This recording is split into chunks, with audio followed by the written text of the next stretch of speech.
Hi, everybody. It is 8 o'clock. Well, 9 o'clock now. Beg your pardon. What an awful way to start. It's 9 o'clock. We've been gathering here and planning this for the longest time. You know, we had a radio show past. We got a radio show now on a Sunday night on Greatest Hits Radio. And the one thing that we don't get a flavour of, we get the talk, we get the camaraderie, but the one thing that we don't get is our paranormal experiences. And that's where this starts. We've decided to take everything back. We're going to be giving you talk. We're going to be out every Thursday night to somewhere interesting, live, where you can see exactly what's happening the whole time. That's what tonight's about. We need your help, of course. We need your help with respect to sharing it with as many people as you can, and also supporting us if you can do that too. The more support we get, the more shares we get, the bigger our targets can be. And you remember, we've already been all over the world doing all kinds of things, from hunting for the Yeti to desecrated cathedrals in Italy to plantations in the United States. So we want this to be as big as it possibly could be, and we would love you to get involved. We also want you on YouTube and Facebook to be part of this. So if we take you out somewhere, you'll be the ghost hunter. You'll be the person on camera, and we will be guiding you through the places to go, like we're going to do tonight. Tonight is, frankly, and we'll be honest with you, it's a teaser for what is to come. I'm not going to tell you any particular stories, but I'm going to tell you kind of what's lying ahead for all of us. We're here at Newcastle Castle Keep. Now, if you look up at the very top, people say that the longer you stare at it, there's actually a character there that, and funnily enough, even the ghost groups who visit this place fairly regularly, they don't tell the story of well, I can say the reason why they probably don't, because while the Scots were attacking, now remember, this is long before the Tyne Bridge was there. The Tyne Bridge at the time was actually a wooden bridge, roughly where the swing bridge is now. And the Scots attacked from the south. Everybody expected them to come in from the north, but that was part of Newcastle itself, the city. So they came from the south and they bombarded the castle keep. Some of the missiles hit the cathedral, which is kind of where we're going to be headed in a second.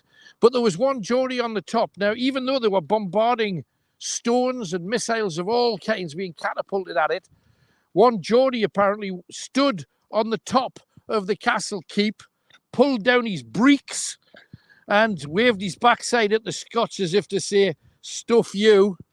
And don't think it was just William Wallace and his crowd that did it. We had a Geordie up there doing it, and apparently it was said, and now this was in an article that was written in a very early Newcastle Chronicle back in the day. We're talking probably the earliest of all the chronicles. They said that if you stare at the top of the castle keep long enough, you see Geordie drop his kecks. So that's what they said. I drop his breeks, should I say, to get the wording correct. But anyway, Castle Keep's got a lot of stories. It may well be at one of the places that we take on. If you walk over here, just to the side, you've got a lot of buildings that have got an amazing amount of history. When you travel around here late at night, even when you're doing something that is just frankly my naughty tease, we also get a chance to walk on some of the actual cobbles that we're here for the purpose of horses and carriages taking people to the buildings back there. And of course, up here, we come to the legendary Black Gate. Now, Blackgate Street, that's where that comes from. And of course, used to be manned by a number of soldiers. We're heading, as you can probably tell with the echo, beneath the tunnels now. The weird thing is, I'm so used to being on radio that I would normally be describing, and it's still quite late because of the street lights. Now you can see it for the first time. So make sure you share it and make sure we get a chance to gather as many of the clans as possible from all over the world. That's our plan. It's a brand new start for brand new people. I might get out a puff because even though I'm training hard, we're doing an awful lot all at once. Coming through here, of course, stories and tales of sightings are absolutely commonplace, particularly faces at windows and what have you. The Black Gate is literally, there it is, and it heads out into Newcastle City. You just wonder just how many stories places like this have to share. Now, you can come here and you can ghost hunt absolutely with a whole pile of other fellow ghost lovers, but the stuff that we're going to do, if we bring you out with us, you're going to be probably pretty much on your own. That's how it will be. Taking you along here to another site that's an amazing place to visit. If you want to do a city tour, this is kind of where you should be. You would come down here, and of course, you can turn right and go down there, and that'll take you along to the dog leap stairs that we may visit a little bit later on. But the place I'm taking you to has an amazing, amazing history. It's a place, if you're a pop music fan from the 1960s, you'll have heard Bend It, Shape It Any Way You Want It, and If Paradise Is Half As Nice by a band called Amen Corner. This is Amen Corner. Here it is. Now, I know there's lots of works going on. Oh, no, we can't get to it. That's a bit. Just here, normally you can walk in and you can get to the back of Newcastle's Cathedral. At the back of the cathedral is the... I'm going to try. Let's give it a go.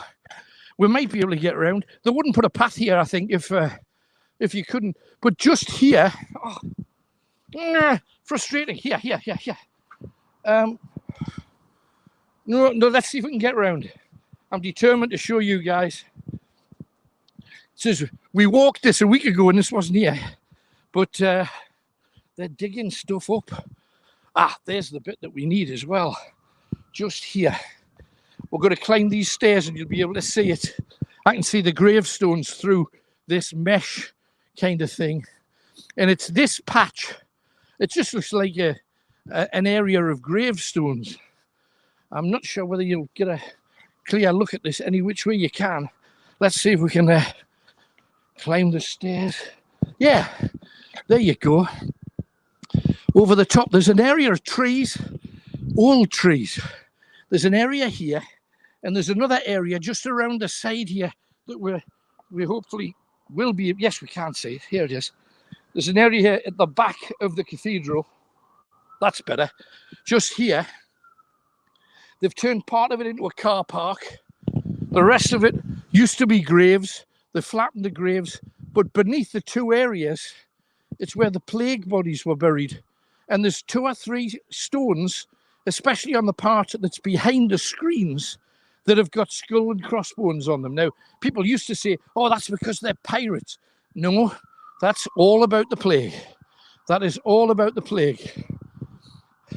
In the background, you can hear a Benwell ambulance going on. Somebody's heading for hard times. Oh, what a shame. Hopefully they'll make this beautiful again, because this is one of the most haunted places in the city. So many people have sighted things. And also, it's not pretty when they put a skip in the way as well. But if you tootle along here, there is something that's featured in the Da Vinci Code. It's on one of these doors. Which one is it? It's the vampiric. The vampire rabbit was along here somewhere. Where is it? Oh, there he is. There's the vampiric rabbit. A lot of people say, oh, I went down there and I couldn't find him. He's hiding, but he's up there. And for those of you that are interested in the Da Vinci Code, look at the architecture around it as well. It's linked very closely with the Freemasons who built that place. And if you remember, those of you that have long memories, or if you're new to us, let me just tell you that there's a place on the outskirts of Prague, 50 miles from Prague, called Kutná Hora. It's bone cathedrals. We've got an awful lot of photographs of Kutná Hora on the robsonsworld.com website if you want to check out some pictures. They made an entire church of human bones we did a ghost hunt there. We'd love to take you too, eventually, provided we get the support and the shares that we need. As you'll imagine, every dark street in a city has a whole host of potential for disaster, let's say. But along here, there was a carriage that was once robbed, and it was around the time of Burke and Hare, and it was said that the reason that the coach was stopped down here was because it had the body of a rich man's daughter in one of the trunks that was being sent from here, the centre of the city, up to Edinburgh to be dissected and used for medical experimentation. So lovely when you see the steam flying. The thing about that is, if you're ghost hunting, there's lots of things that you can do, and I'll teach each and every one of you this if you come with us to do the ghost hunts. The point of what we're doing is, instead of me talking about what I see, you'll see it. You'll be able to tell people what you're seeing and what you're experiencing. But when I'm talking about the steam, dust, talcum powder has been used since about 1880 to show spirit. And the idea is you spray, especially if there's a little bit of wind, you would spray talcum powder, say, or a similar substance into the wind, and quite often it catches the shapes of individuals or spirit. So something else maybe is worth trying that you haven't already done yet. We've got 1,000 little tips on how to catch spirit on camera. Another great way of looking at the cathedral, you can't see it at night, but around the clock you've got that beautiful red and gold thing. You got to remember that the cathedral housed Scottish prisoners when it was being attacked by the Scots, and they were so unhappy with the damage that the Scots did that they left the prisoners to die in the crypt of that cathedral. And even now it's said that many people hear the moans and the groans, but that's again something else that we'd love to investigate with you. Just up to the right, you've got the big market, not strewn with drunken bodies tonight because of the current restrictions, obviously. And down there was a stall holder. There's a story. First of all, there's the most famous ghost story in Newcastle up the big market, which is the Scotsman who ended up killing somebody, and you can still see the bullet hole in the wall. I could show you that if we do a ghost hunt of this neck of the woods. Remember, it's not just Newcastle we're going to be doing. We intend to be everywhere. We intend to be in all directions, all over the country, and hopefully all over the world, to do as much as we can to show you as many amazing stories. Drury Lane, the story of the hanged man. There's a tiny little lane there full of dustbins at the moment, which is not much of a tribute to a man who raised an awful lot of money for his family. The bells are ringing, summoning the dead tonight, maybe.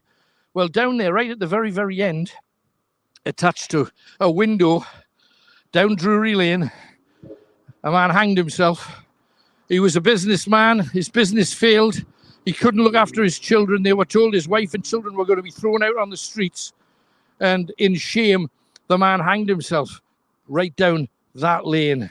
So an awful lot of scooters fleeing about because there's frankly little else to do these days. But let's swiftly move along and get past the city bit, because there's not a whole host of interest in this neck of the woods, except for the Tyne Bridge, which is just up here to the right.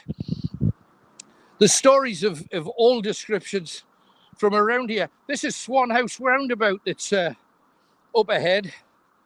And Swan House Roundabout, when it was first being built, they had to stop building there because they found a Celtic graveyard directly beneath, and they weren't allowed to build on it until they'd taken all of those bodies out of it.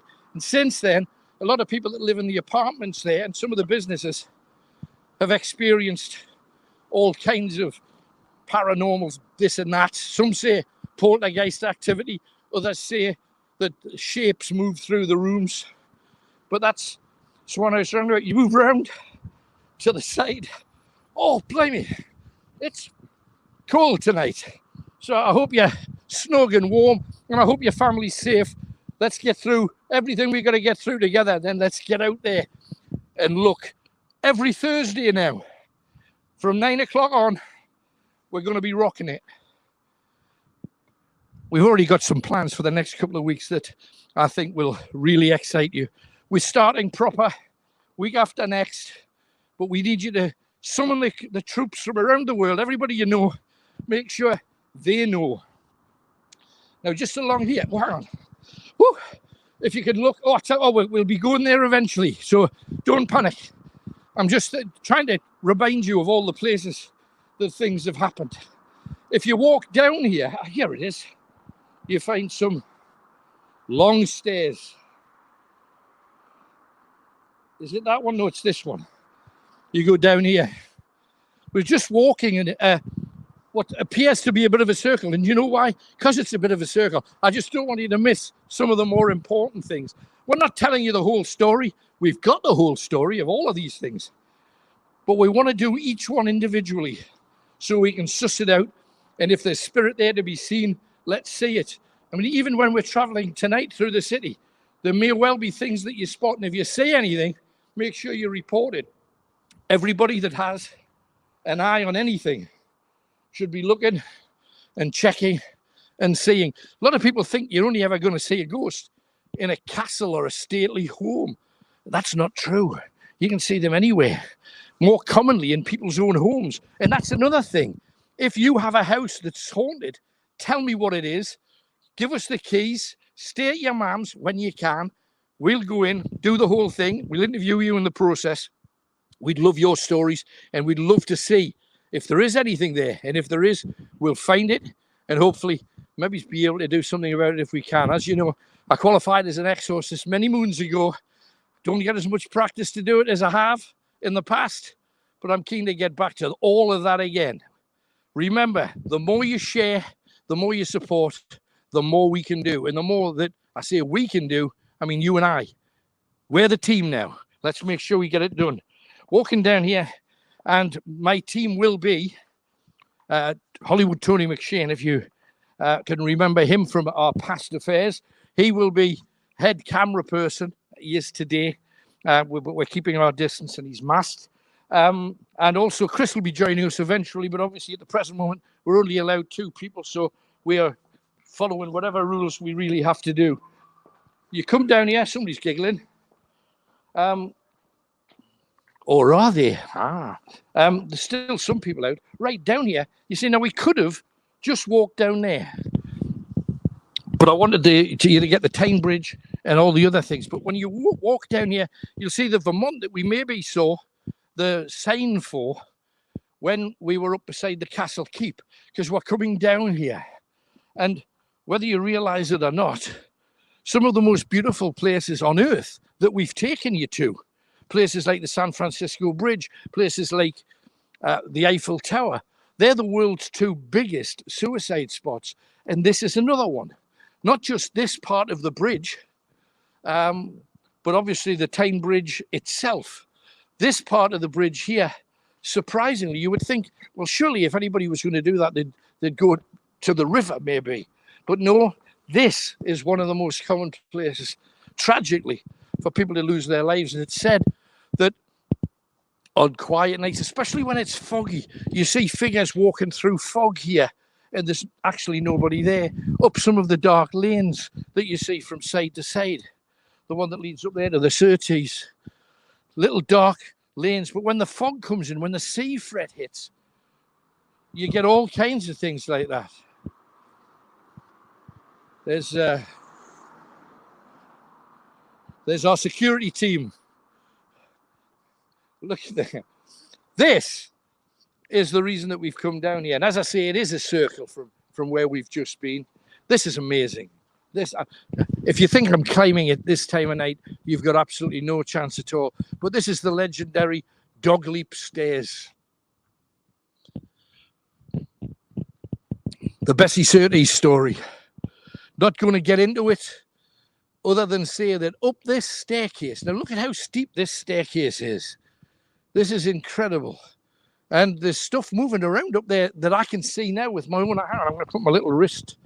Everybody thinks I've got a big watch. It's not. I've got a big torch on. So hang on.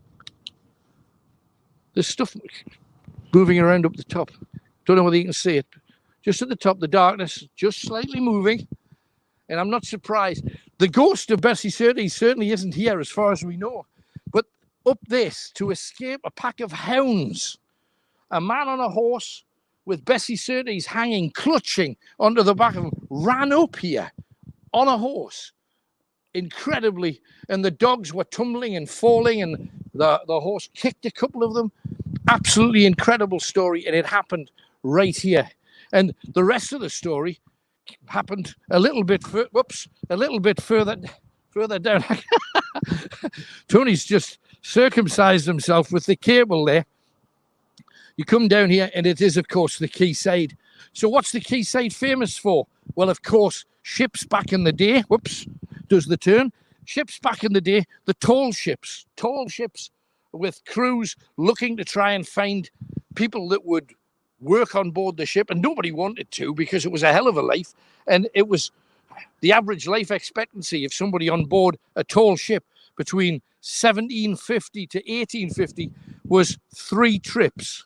So not too many people actually wanted to work on board a ship. So what they did was they would send press gangs down here.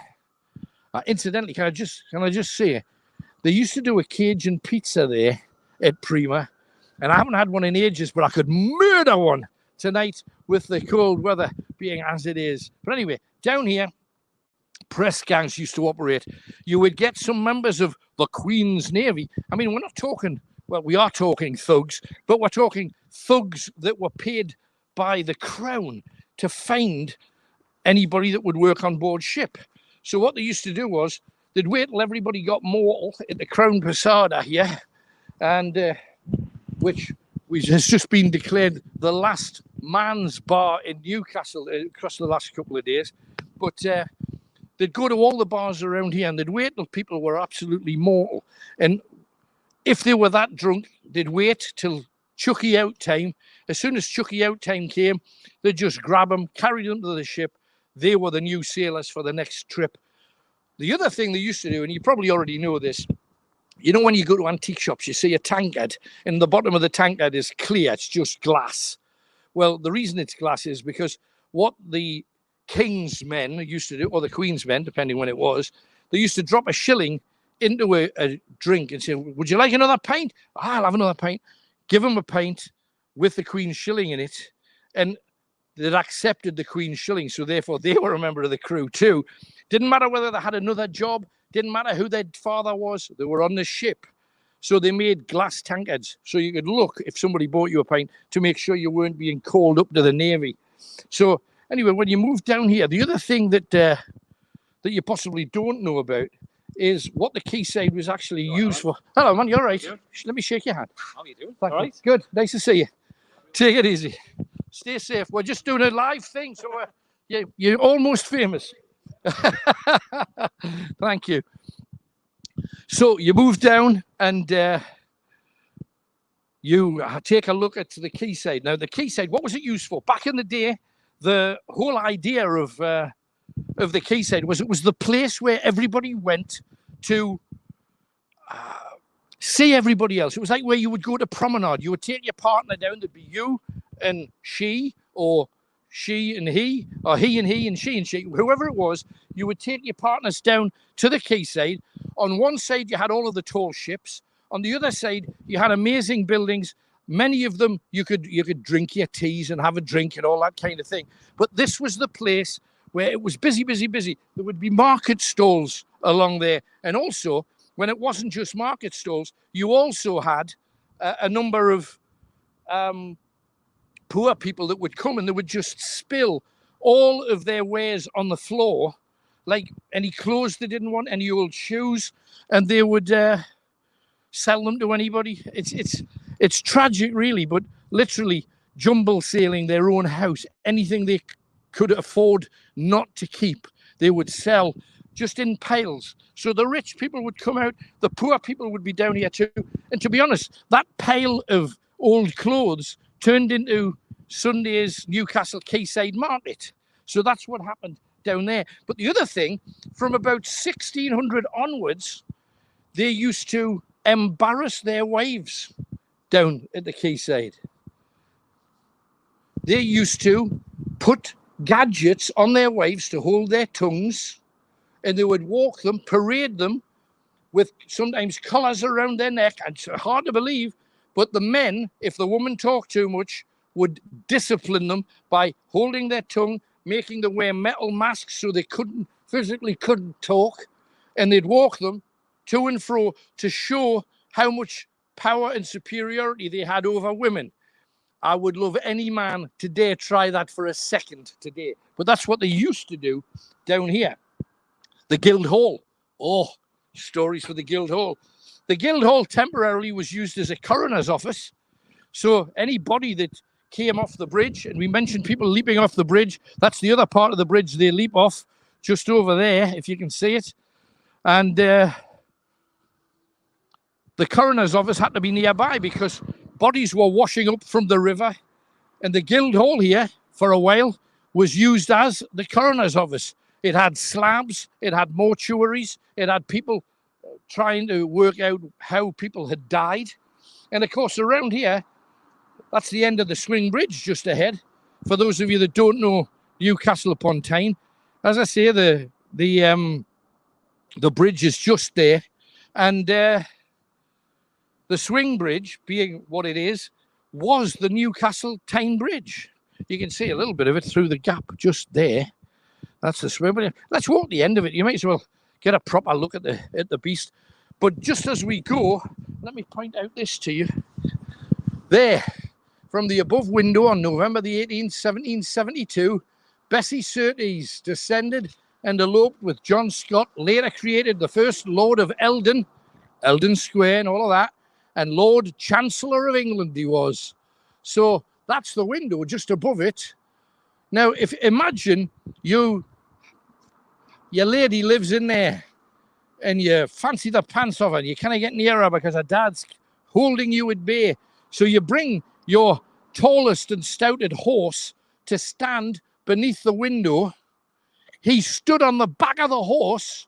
She lowered herself down, put herself on the back of the horse. He dropped into the saddle, and away they went. And they went up that hill. There's a lot more to the story than that, obviously. But for just now, that'll do. Along here, there's two of my favourite places in Newcastle. I love the swing bridge. And we got a phone call from the guy that operates the swing bridge saying that he believes it's haunted. And I'm not surprised, because during the Great Fire of Gateshead and during the Great Flood of Newcastle, you got to remember, this didn't look like it does now.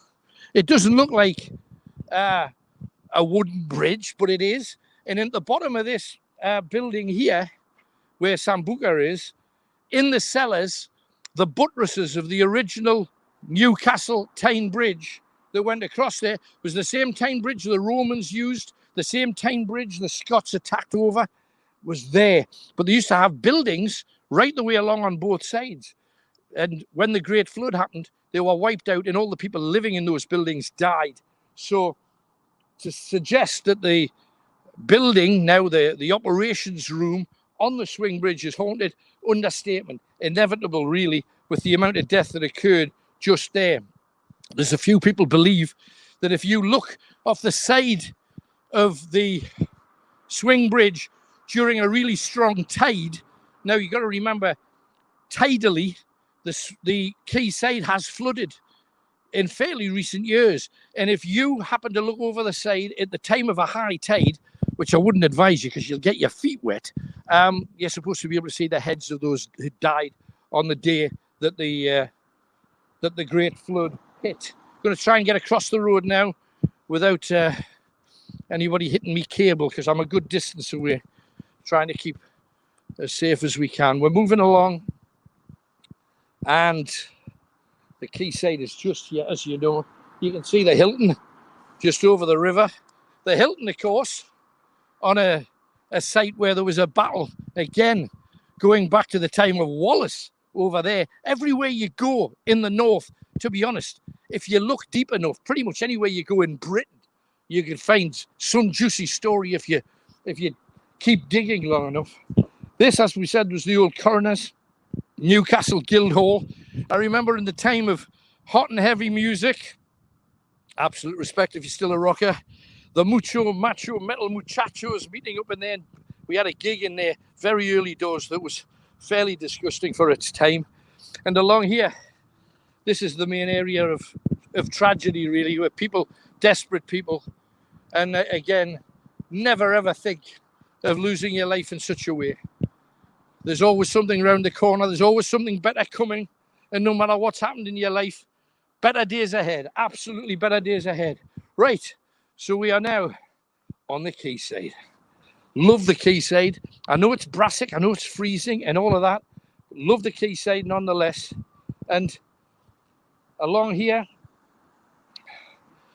along there, should I say, used to be a place that in Victorian times was called Murderer's Row.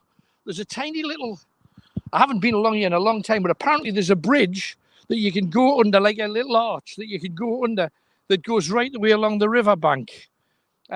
Most people who come to the Quayside, usually to go to the Quayside market or to go to one of the bars, would never even think of going in the opposite direction.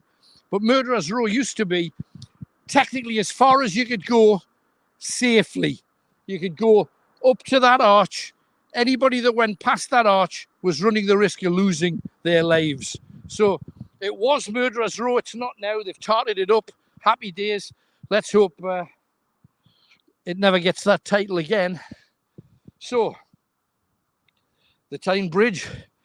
Those of you may remember when Kevin Keegan and I flew in and landed over there at the HMS Calliope to switch the lights on the bridge. When they put the lights on the bridge, they asked Kevin and I to do it, which was super cool.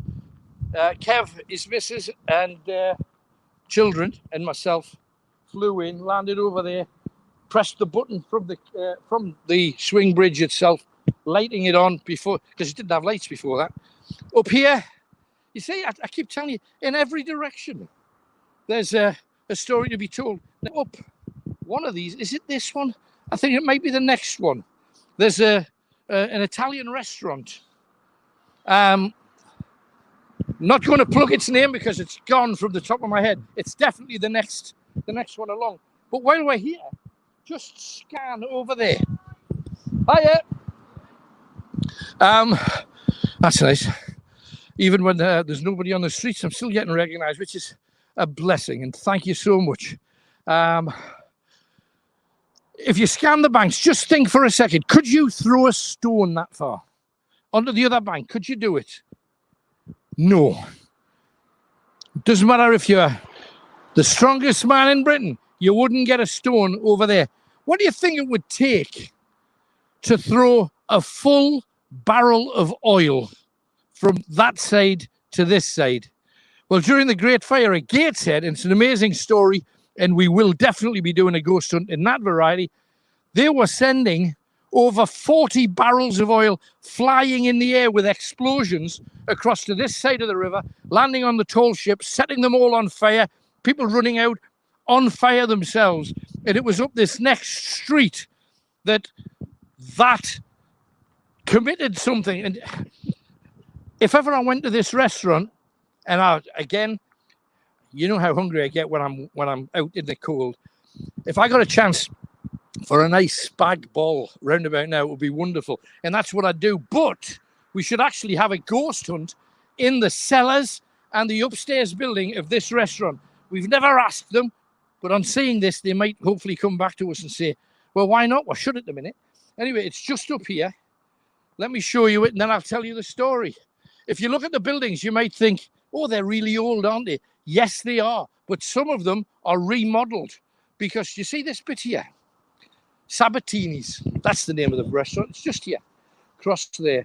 You'll notice that the big, strong buildings on King Street, you've got over here, it just goes so far. And then from there on, you've got a new building. Why is it a new building? Well, because back in the day, the majority of Newcastle City Centre was made of wood. So when the Great Fire of Gateshead kicked off, and started firing barrels over here. As soon as they landed on the boats, the flames were spreading, getting onto the houses here. And these were old tenements up here, along there.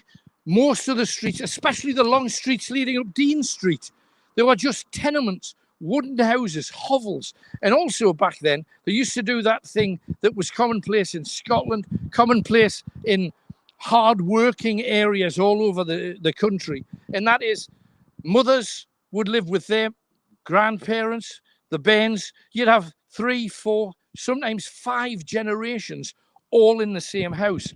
And it is Sabatini's, before it was Sabatini's, that house there, it was apparently the one in the middle, although you cannot see a middle, really. I suppose the middle of the restaurant. Right in the centre, there was a house there. Now, a lot of the people who lived in the wooden buildings escaped because they saw the fire coming and they got the hell out of the way. But the building in the middle of Sabatini's, that was where the family was, where they found 7 bodies fused together by the fire. And of course, they took the bodies out, rebuilt it, and eventually it's been rebuilt again, and it's now a fabulous Italian restaurant. But what a bit of history right there on your doorstep. And people will come along here and have a drink when they can, or in the olden days when we were able to. They'd come along here, they'd not even look up and think history. You think, oh, had a nice Italian there once. On the riverside, you got to remember, Vikings came up here. We got Viking stories from the time, especially an absolute corker from Rolandsgill. But again, we'll go and we'll do a ghost hunt in Rolandsgill instead. The further you go along, the more stories. The Great Fiery Gates had started right in the middle. And again, when they used to have the Tuxedo, the Tux, the big floating nightclub here, people on board that ship used to see figures that looked like they were on fire. And people would come running in saying, "Have you got an extinguisher?" And then when they'd go out, there'd be nobody there. Amazing stories. Pipewell Gate, for those of you that know Gateshead on the other side, they've got a whole string of ghostly tales too. So again, let me just remind you what we're doing. Every Thursday, we're going to come out. We're going to do a proper ghost hunt. This is just a mini grizzly trail for you, just to give you a flavour of the kind of places we're going to be going, hopefully with you. We want you guys with us. Otherwise, there's no point. We want you lot coming too. We need you to support. We need you to share. So for everybody that you know, send this to them and say, are we going to do something stupendous? Are we going to build something that's going to last forever? We're going to eventually we're going to have talk too, and hopefully spread that across a few nights. And it's all going to be for you. We has to be us together from all over the planet. So anybody that you know anywhere, make sure they get it and make sure they share it. And if you do share it, I'll make sure I come up with a nice little prize for you too. And of course, one of the prizes can be you coming out with us to do a ghost hunt. Just you and me. That's it. That's the set. Might even be you on your own if you're that lucky. Then you avoid me altogether. Anyway, along here, of course, you got the fabulous Millennium Bridge winking at everybody. And it's a fabulous addition to the bridges over the Tyne, and one of the best views, of course, from the Baltic, looking along. They've got like a little platform that you can stand on and take a picture of all the bridges. And yet it's along here that we're going, because some of you will know this very well, those of you that have had your colours felt, because along here, it's the county court. We're nearly there. We're doing like a mini lap of the city, of the lower city anyway, for you. Lots of nightclubs. People have lost their lives in the water, as you know. And the interesting thing is, some of the people that were involved in the Great Newcastle flood, which is when there was rain on the hills, came down, all the tributaries into the Tyne flooded, then the tide came in, and they were washing tall ships onto the quayside, up side streets. Masts were going through the buildings here as well. So some of the buildings here are fairly well haunted too. Now, along here, we're nearly there, nearly at the county court. I think we turn left just just ahead. And it's around the county court that there's a whole batch of other stories, because we're going to cut up past the live theatre, which I think is just around this corner, if memory serves. I love the live theatre. Oh, can you remember when you used to be able to go and see a show? Unbelievable. Round here, there's a lovely, I say lovely, because I'm so into me dark stuff, but there's a murder story from just up here. Horrible story from Victorian times. And you got to remember, this was a time when you could still get hanged for your crimes. And that happened just up here.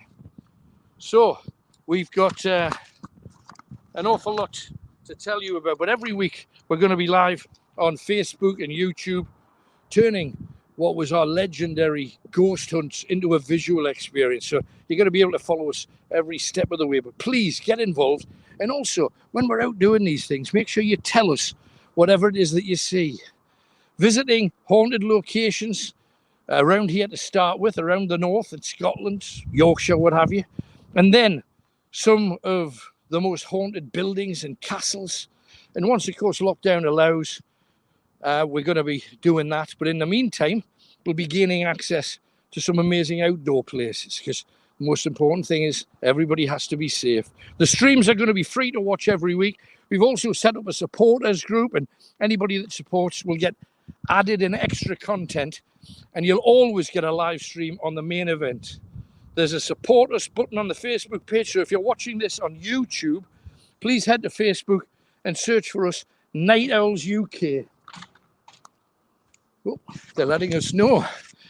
Somebody's sending us a signal. Thank you. I think that dead person's definitely going to support. We want to bring some of you with us, as we've said. We have a small team. It'll be Tony, Chris, and myself. If you've got a smartphone, we'll stream it. We'll give you a mic, some ghost hunting stuff. So all we really need is you guys. Please share this post, and let's make it as big as we can. The more people we have ultimately supporting us, the more we're able to do, the further we can go, and more regularly. Maybe a whole night a week. That's the target. We're hoping to gain access to some unbelievable places and take you on some incredible visual journeys across the Northeast and maybe the world. The possibilities with this are endless. And from everybody who shares the post, we'll pick somebody at random to be our winner. Amazing buildings. Yes, it's just here at the base of this green bank, just up here. Didn't used to be a green bank. It became totally refurbed when they built a whole lot of apartments. And it's down here where there's a Victorian story of rich man taking his woman. Now, you know how I told you the Victorians would promenade with their ladies down the quayside. There was a lot of very big posh houses just over there, up and around. And the quickest way to get to the quayside was to walk down there. As you see, beautiful. With the, you can imagine the trees in bloom and the lovely buildings. And they were just walking down, and it was early evening. It was only about 5:30, 6 o'clock, catching the evening air, I suppose you would call it. And they got down here and they get beset by a group of vagabonds. One of these guys, his name was Ian Scow. Ian Scow slit the throat of the woman and dragged some pearls from her neck. And the man loped on him. The others started booting him and kicking him. And eventually, they both were dead. So what they tried to do was literally, because there was some ditches around here too, they put the two bodies in a ditch and covered it up with soil and, you know, whatever Clark was about. It was swiftly found. Within 24 hours, Ian Scout was arrested. They never got the pearls back, but they did find that he had some bracelets and some brooches from the woman in his digs, which was kind of biker end. And he ended up getting hanged at the Black Gate. So you see how everything's attached to everything here on Tyneside. And as we say, if you've got a story for us, please do tell, because we want as many stories as possible so that we could come and see you. The very last place we have to share with you is a little bit of a walk, but I think it's worth it. And it's up those stairs. And I know Now, look, I'm going to be haggard when I get to the top. I'm going to be ruined. And that's where we're going to take our leave of you tonight. We thank you for coming with us. But let's get this last thing. Let's ruin myself first and get up these stairs. Just seems the Tyneside, if you remember, back in the day, it was all tall ships and industry. It was coal mines. It was steel works. It was hard manual stuff. And the people that worked on Tyneside and Wearside and Teesside and on the Clyde and on the Mersey, all of those places we intend to go something, all of them, they were all hard-working people. And I give them absolute respect for being able to survive at all. Remember, we went down Hell's Pit in Yorkshire. We'd love to do that again and take a camera with us. Oh, I should have been roped together for this bitch. Anyway, we're getting there. We're climbing. And it's just at the top of here, really. So please bear with us. Everything's modernized and everything's nicey nice. You know, if you look around, there's apartments and what have you. And it's hard to believe just what went on here in earlier times. This whole area was completely burned out with the Great Fire. There was no buildings left standing because they were nearly all wood. And it went this far back. And we've got to be a good few. If you look down, we've got to be a good few hundred yards from the river now. And yet all of the buildings up as far as this, that's why they're so new. Because they didn't survive. And yet, oh, don't tell me. Have they really done this to me? You. Grrr! We walked this last week. There's another one. That's a good idea. I was just thinking, they've trapped us. And it's a building just up the top of here. Oh, you know. Misogyny is hate. Says that on the lamppost. Must be true. Right. Artist's Paradise. And it's around the corner. You get back to where I'm telling you about. We mentioned Swan House Roundabout, seeing how haunted it was. And it used to be the old telephone exchange back in the day, named after Thomas Swan, who invented the light bulb. So, said I'd be ruined. I'm not as bad as I thought, which is good. Not so long yet. We have nearly finished our circuit. And it's that building I wanted you to see. Used to be a museum. It's been turned into a lot of things since. It's the old soup kitchens. And it is one of the more haunted places. I got a dozen stories all about it. Let's see if we can get across without dying. No, not yet. Green Cross Code Man. Now's the moment. And this is a fabulous place. What it used to have when it was a museum, they used to have a room showing Newcastle in the 1500s. You'd go to the next room, it would be the 1600s, 1700s, all of that. And this has been used as a plague hospital, as a hospital for people suffering from tuberculosis. Monkey music! And the soup kitchen and the workhouse. Now, I don't know whether you've heard about what workhouses are, but if you were a person, a man or a woman, and you didn't have any money, and let's face it, there's plenty in that situation right now, they would, instead of letting you starve, they'd put you in a workhouse. And this was the workhouse.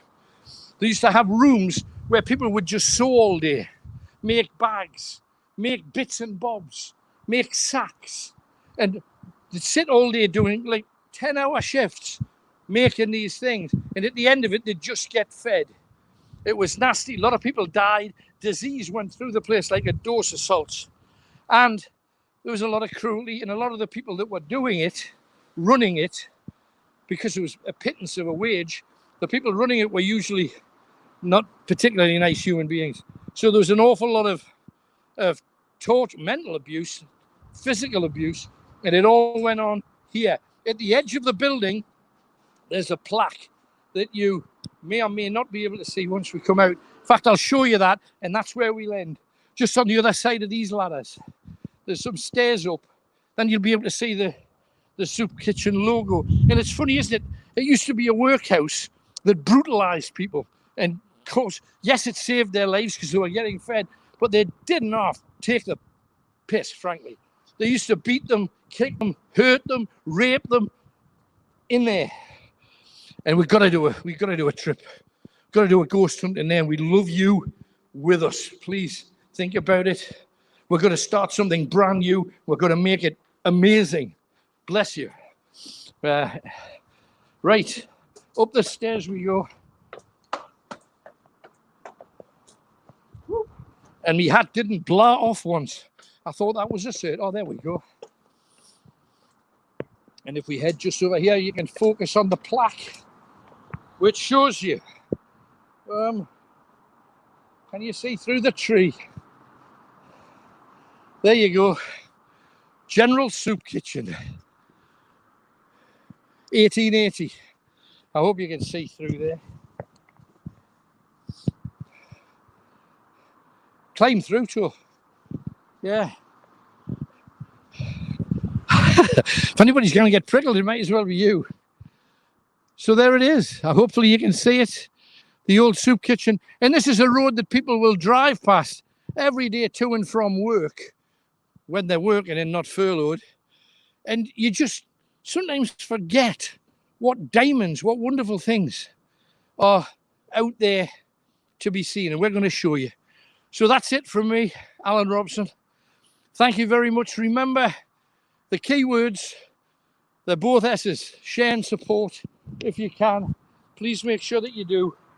And you know what we're about now. We're up, we're back, and we're going to be working hard on your behalf and certainly on ours too.